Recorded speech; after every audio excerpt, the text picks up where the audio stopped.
The Second Punic War raged across the Mediterranean. Rome, a burgeoning republic, faced its greatest challenge. Hannibal Barca, a Carthaginian general of unparalleled genius, led his forces.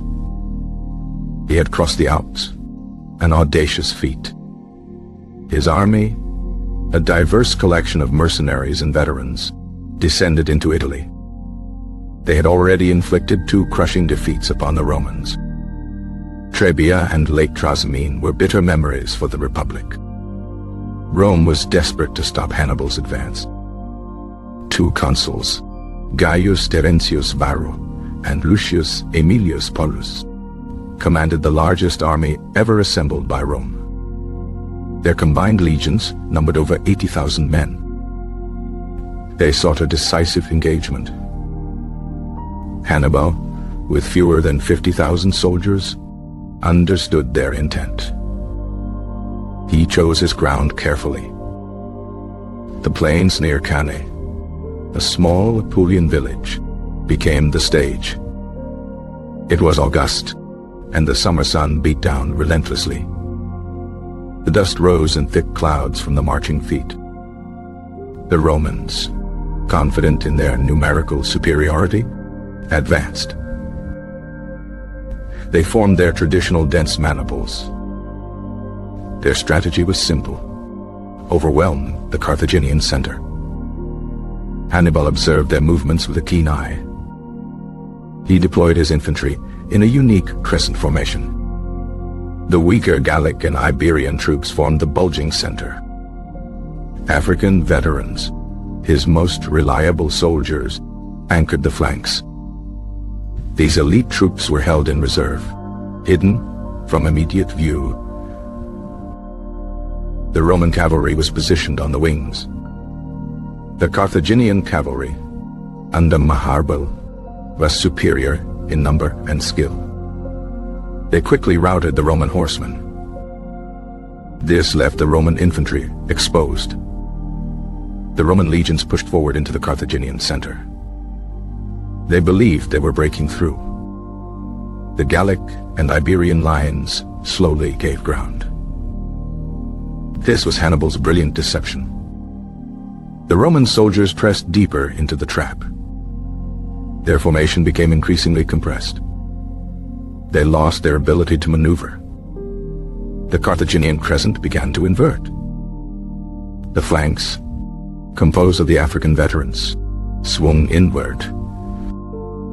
They closed like a vice around the Roman legions. Panic began to spread through the Roman ranks. They were surrounded on 3 sides. The Carthaginian cavalry returned from pursuing the Roman horse. They attacked the Roman rear. The encirclement was complete. The Roman army was now a dense, immobile mass. They were unable to fight effectively. Swords and spears flashed in the sunlight. The air filled with the cries of men. The slaughter was immense. Thousands fell in the confined space. The Roman consuls fought bravely. Paulus was mortally wounded. Varro managed to escape the carnage. The sun began to set on a field of unimaginable horror. The ground was soaked with blood. Bodies lay piled high. The Roman Republic had suffered its most catastrophic defeat. Estimates of Roman casualties vary. Many historians suggest over 50,000 Roman soldiers perished. Tens of thousands more were captured. Hannibal's losses were comparatively light. He had achieved a tactical masterpiece. His double envelopment remains a classic military maneuver. The news reached Rome. The city was plunged into mourning. Every family had lost a son, a father, or a brother. Yet Rome did not surrender. They rebuilt their armies. They adopted a new strategy, Fabian tactics. They avoided direct confrontation with Hannibal. They harassed his supply lines. They slowly wore down his forces. Hannibal remained in Italy for many years. He never again achieved such a decisive victory. Cannae became a symbol of Roman resilience. It taught them valuable lessons. The battle's legacy endured for centuries. Military strategists studied Hannibal's genius. His name became synonymous with tactical brilliance. The plains of Cannae witnessed a pivotal moment. It was a testament to human ingenuity in warfare. The wind whispered across the fields. It carried echoes of ancient conflict. The olive trees stood silent witnesses. The distant mountains watched over the scene. The sky was a vast, indifferent canvas. The dust settled slowly. The silence that followed was profound. The memory of the battle lingered. It shaped the future of the Roman Republic. It forged a stronger, more determined nation. The sun continued its daily journey. The stars emerged in the night sky. The moon cast long shadows. The land held its secrets. The river Aufidus flowed nearby. Its waters reflected the pale light. The birds sang their timeless songs. The cicadas hummed in the heat. The air was heavy with history. The fields stretched out, seemingly peaceful. But beneath the surface, the echoes remained. The ghosts of soldiers walked the land. Their sacrifice was not forgotten. The Roman spirit was tested. It emerged unbroken. The Carthaginian triumph was absolute. Yet, it was not the end. The war would continue. The fate of empires hung in the balance. The will of men was paramount. The clash of civilizations was fierce. The stakes were incredibly high. The future was uncertain. The past was a guide. The lessons were hard-won. The cost was immense. The victory was fleeting. The defeat was transformative.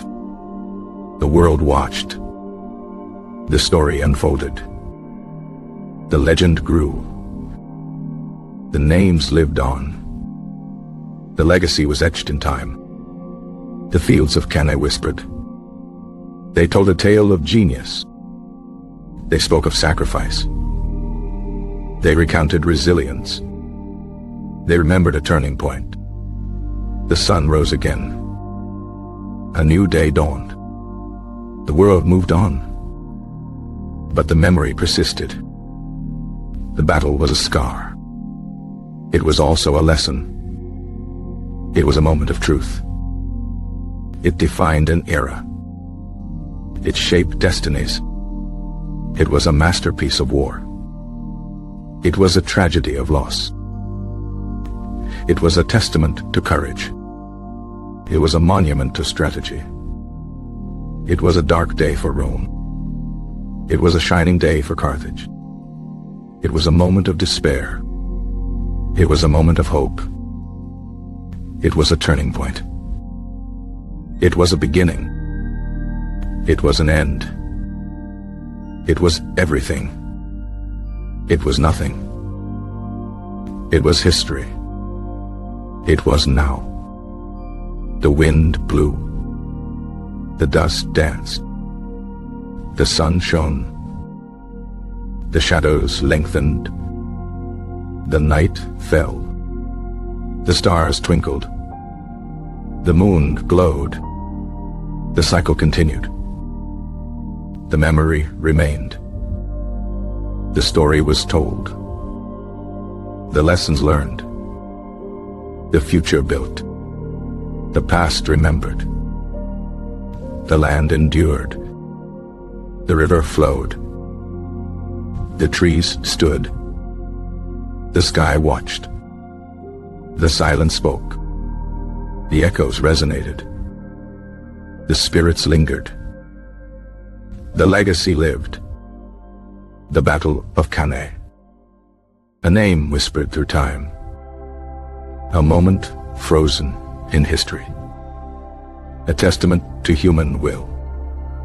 A story of triumph and tragedy. A lesson for all ages.